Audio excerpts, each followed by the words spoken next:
अगं मम्मी, तुम्ही माझं असल्या काय घरात लग्न लावून दिलेलं ग? जरा चांगलं मोठं घरदार तरी पाहायचं ना. अगं ही एक नंबरची चिकाट माणसं आहे.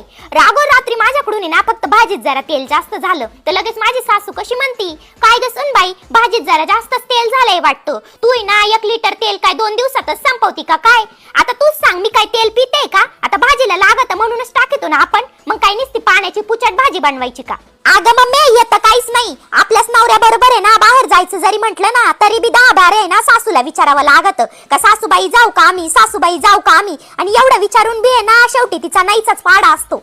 हा सोप्पाई बाई म्हणणं का न विचारता जायचं. कधी जर चुकून न विचारता गेलो ना तर ही म्हातारी ना 8 दिवस म्हशी सारखी फुगून बसती, बोलत नाही आमच्या कोणाशी. काय नवऱ्याला सांगती, तो बी तसलाच आहे. अगं शेवटी काय वळणाचं पाणी वळणावरच जाणार. त्या दिवशी ना मला एवढा ताप आला होता तरी बी ना माझ्या नवऱ्याने मला साधा 1 कप चहा करून नाही दिला, आणि काय सांगती त्याला.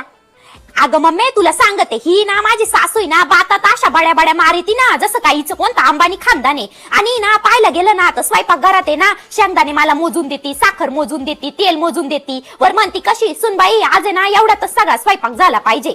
आणि एवढं सगळं होऊन बी वर म्हणती काय तुला आपल्या घरात कशाची कमी आहे कशाची कमी आहे. आता काय बोला त्या, म्हटलं घ्या आपलंच थोबाड झोडून.